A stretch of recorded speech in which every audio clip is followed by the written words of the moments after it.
Amada e amado do Senhor, aonde está a sua fé? Foi uma pergunta que Jesus Cristo fez aos seus discípulos. E você? Já fez essa pergunta para você mesmo? Ou já percebeu que Deus, o próprio Deus, fez essa pergunta para você? Te questionou a respeito disso? Comigo já. E é por isso que hoje nós estamos aqui, para conversar um pouquinho sobre essa passagem da Bíblia, sobre essa pergunta que Jesus fez aos seus discípulos. Bom, eu sou Amanda Leonardo. Se você não me conhece aqui no canal, nós vamos conversar, nós vamos estudar juntos sobre a palavra do Senhor. Então, se esse assunto é importante para você, se inscreve aqui no canal, ativa o sininho, porque você vai receber notificações sempre que eu postar um vídeo novo. Então, vamos para a palavra.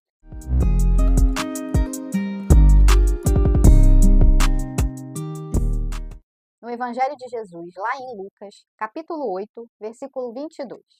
E está escrito assim: Certo dia, Jesus disse aos seus discípulos: Vamos para o outro lado do mar. Assim, entraram no barco e partiram. Durante a travessia, Jesus caiu no sono. Logo, porém, veio sobre o mar uma forte tempestade. O barco começou a se encher de água, colocando-os em grande perigo. Os discípulos foram acordá-lo, chamando: Mestre, mestre, nós vamos morrer. Quando Jesus despertou, repreendeu o vento e as ondas violentas. A tempestade parou e tudo se acalmou. Então, ele lhes perguntou: Onde está a sua fé? Admirados e temerosos, os discípulos diziam entre si: Quem é este homem? Quando ele ordena, até os ventos e o mar lhe obedecem. Ok, então vamos começar aqui. Logo na primeira linha aí do versículo 22, nós encontramos a frase de Jesus dizendo para os discípulos: Vamos para o outro lado do mar.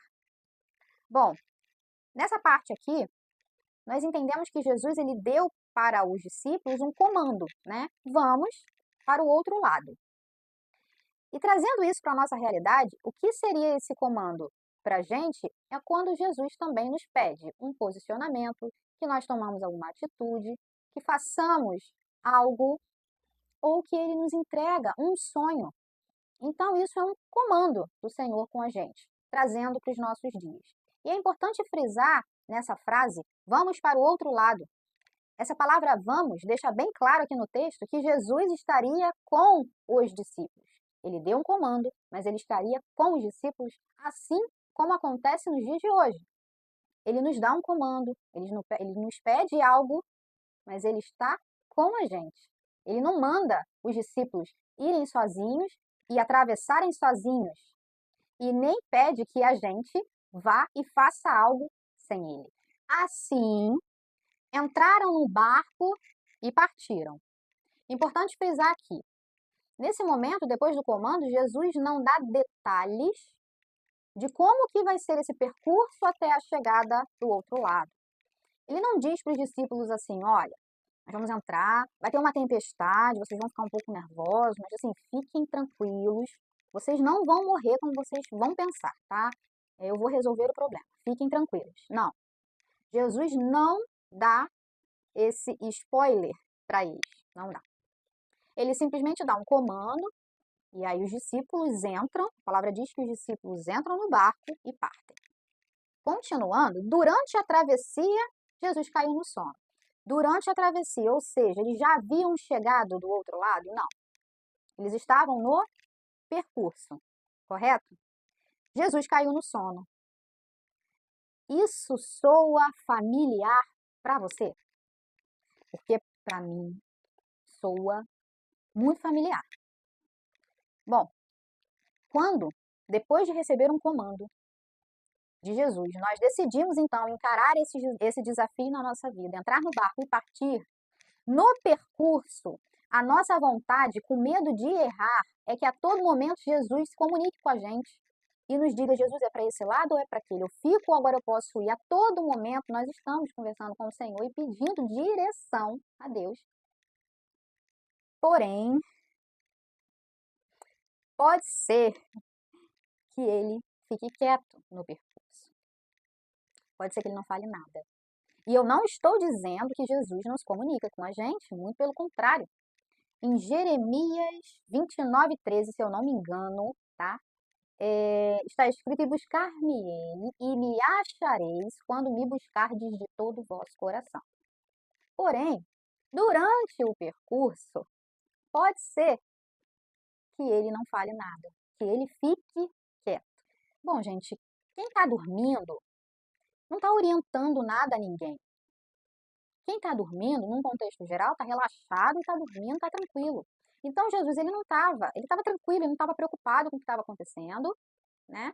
E ele não estava orientando mais a ninguém. O que ele tinha que falar com os discípulos, ele já havia falado. Ponto e acabou. Bom, até aí tudo bem, porque os discípulos sabiam que haveria uma travessia para um outro lado, Jesus estava ali, estava dormindo, mas por enquanto nada demais estava acontecendo. Apesar de nós gostarmos de detalhes, nós gostamos de um detalhe, né? Nós gostamos de quando aquela mensagem chega, mas como é que é? Mas como é que nós vamos fazer isso? Me ajuda a entender melhor. Nós gostamos desse detalhe. É do ser humano querer ter um pouco mais de controle da situação. Apesar disso, nesse contexto aqui, se nós formos, né, imaginar a situação, tá tudo bem até aqui. Jesus deu uma ordem, eles estão no barco, Jesus está dormindo, mas não tem nada acontecendo. Daqui a pouco eles vão atravessar e é tudo ok. Porém, sempre tem esse porém, o texto continua dizendo que logo, porém, vem sobre o mar uma forte tempestade. O barco começa a se encher de água, colocando-os em grande perigo. Bom, então agora sim nós temos um problema. Então agora o problema se instalou ali durante o percurso. Geralmente o que vem junto dos problemas? Desespero, um medo, de tudo tem medo. Tudo agora eu tenho medo, porque agora, olha só, agora existe um problema. Uma angústia horrível, porque você fala, caramba, até aqui estava tudo bem, mas agora, inclusive, eu tenho um problema instalado ao ponto de eu nem conseguir chegar no objetivo. De eu nem conseguir mais alcançar nada, de eu nem conseguir mais completar. O que inicialmente eu entendia que Jesus havia me entregado, né? E aí eu fui buscar, né, nesse ambiente do cristianismo, o que significava esse termo vento, né? Encontrei algumas definições e duas delas aqui eu achei interessante. O vento simboliza um sopro, um poder transformador, e essa definição eu achei que se encaixa bem aqui nesse contexto que a gente está falando, o controle de Deus sobre a sua criação. Quem é que tem o controle sobre o vento? Quem é de nós que no momento que está ventando muito, está bagunçando o seu cabelo, você que é mulher, vai me entender agora. Tu fez o teu cabelo, tá arrumadíssimo, e o vento tá ali acabando com o teu look, e aí você vai virar para esse vento e vai falar, poxa, dá uma trégua, que você tá me atrapalhando aqui. Ele vai obedecer você? Não vai. Trazendo para a nossa realidade, quem é que tem o controle também quando esses momentos que a gente associa aí a um momento ruim, um desafio, né, uma situação bem desagradável que você não queria que aquilo estivesse passando ali na tua vida naquele momento, você consegue dar uma ordem para aquilo e falar, cara, eu não quero viver isso, eu não vou viver isso, pode parando. Quando que você tem controle sobre isso? Você não tem. Só quem tem controle sobre isso é na realidade, sobre todas as coisas, né? Então, seguindo aqui, quantos de nós, né, já vivemos essa situação de fim de jogo? E eu digo fim de jogo porque os discípulos, nesse momento, eles acharam sim que iam morrer. Mas agora eu quero, assim, essa parte aqui dessa passagem, ela acredito que uma das mais importantes dessa passagem, é importante a gente gravar bem isso, essa atitude aqui, o que aconteceu nesse momento. Quando os discípulos estavam vivendo esse momento ali do barco, que o barco estava se enchendo de água, o desespero e o medo foi chegando, qual foi a atitude dos discípulos? Se prendam nessa pergunta. Qual foi a atitude dos discípulos? Vamos ler no texto. Os discípulos então foram acordar Jesus, clamando: Mestre, mestre, nós vamos morrer. Então, qual foi a atitude dos discípulos? Eles foram chamar, eles foram clamar ao Mestre por ajuda. Que nós possamos gravar essa atitude dos discípulos e trazer para a nossa realidade. Que quando estivermos no momento em que o vento estiver instalado e o medo, desespero e angústia começar a tomar conta, a água no barco começar a dominar o seu medo, a sua angústia, e você não tiver controle, porque não temos controle sobre isso, que nós possamos reconhecer que devemos levantar um clamor ao Mestre. E agora eu vou fazer uma pergunta desafiadora para vocês. Pensarem aqui junto comigo. O que levou esses discípulos a clamarem, a acordarem, chamarem pelo Mestre? O que levou? O vento? Não é isso? Porque se tivesse indo tudo muito bem, até o percurso terminar e eles chegarem do outro lado, eles teriam ido acordar o Mestre?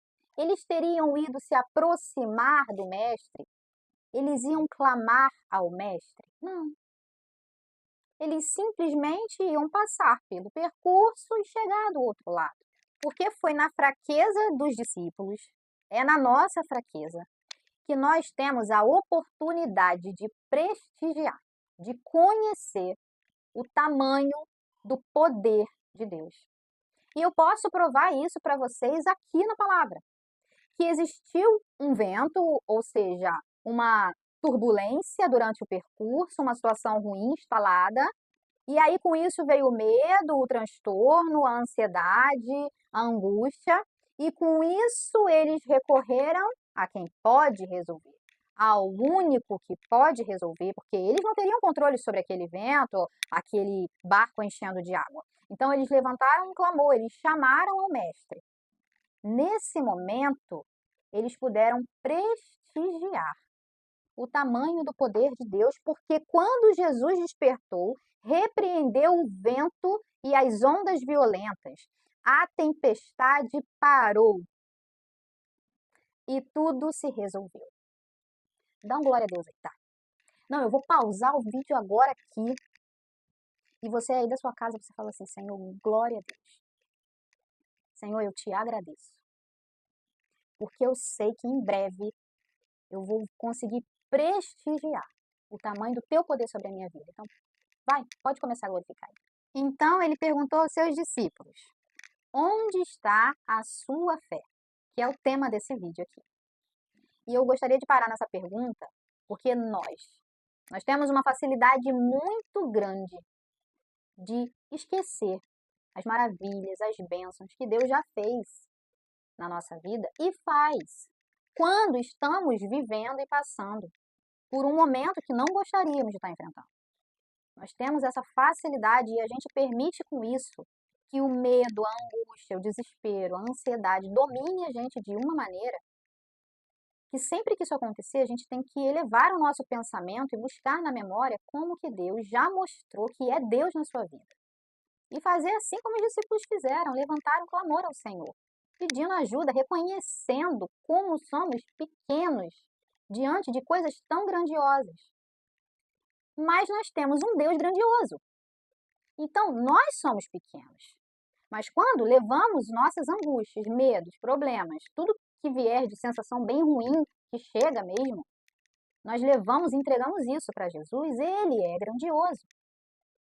Para nos ajudar a solucionar, assim como ele ajudou os discípulos.